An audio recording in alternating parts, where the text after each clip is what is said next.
Good evening and welcome to this edition of Left, Right and Centre. I'm Nidhi Razdan. On the show tonight, an unseemly spat between the Congress and the BJP over Afzal Guru. What's the way forward in Kashmir? And does this government lack the political will to take on Khap Panchayats? Joining us on the show tonight, the spokesperson of the BJP, Mr. Ravi Shankar Prasad. Also the General Secretary of the BJP. Also General Secretary of the BJP, the spokesperson of the Congress Party and Rajya Sabha MP, Dr. Abhishek Singhvi. Wajahat Habibullah, who is the Chief Information Commissioner, but who has spent, I think, most of his bureaucratic career in the IAS in J&K and very crucial years as well, so he knows the state very well. Ranjana Kumari, the Director of the Centre for Social Research, is with us tonight, and senior journalist Vinod Sharma from the Hindustan Times. Let's go straight away to our top story this evening. At a time when the country desperately needs a consensus on issues like Jammu and Kashmir, rising prices, comes this rather unseemly spat between the two main national parties. It began with BJP President Nitin Gadkari calling Afzal Guru the Congress party's son-in-law. The Congress retaliated by saying that Mr. Gadkari has lost it. मैं कांग्रेस के नेताओं को पूछना चाहता हूं, अफजल गुरु तुम्हारा जवाई है क्या?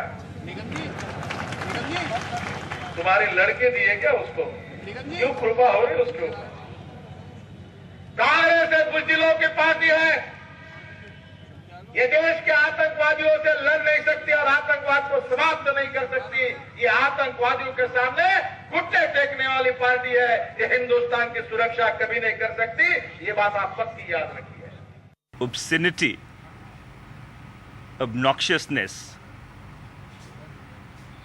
and obtuseness should never be dignified by a response.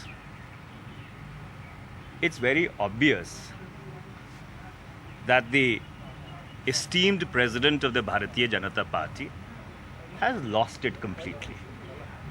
The BJP should take pity on him and deposit him into a Skytrek facility. The man needs serious help. Well, that brings us to our first question tonight. The BJP Congress tutu meme, has it degenerated the political discourse? Mr. Prasad, this isn't the first time Mr. Gadkari has found himself in the middle of a controversy like this. Why does this keep happening with him? Well, the comparison is entirely wrong. The first part he immediately said, he regretted also. But this part, what he said was, he was basically articulating the pain of those who have suffered because of terrorist attack. Now, can we deny, Nidhi, that for 4 years the files were kept pending at the instance of Shiraj Patil, the former Home Minister? Sheila Dixit has confirmed it. Even now the file is pending.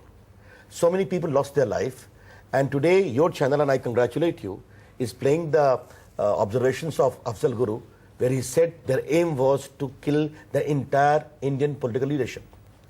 Now, basically what he said was articulating that pain, how long he will keep on dilly-dallying. But do you have, does it have to be done in that way? I would put it a little differently. Apart from agony, is punch and pun a part of political dialogue or not? You can quarrel about the language, but punch and pun, apart from the agony, is a part of democratic discourse. And therefore, what the Congress party today reacted about the president of the main opposition party, I asked today a question. I hope my good friend Abhishek would respond, that the language used by the Congress spokesperson today about the president of the principal opposition, is it the language of Congress party as well? Tuba.com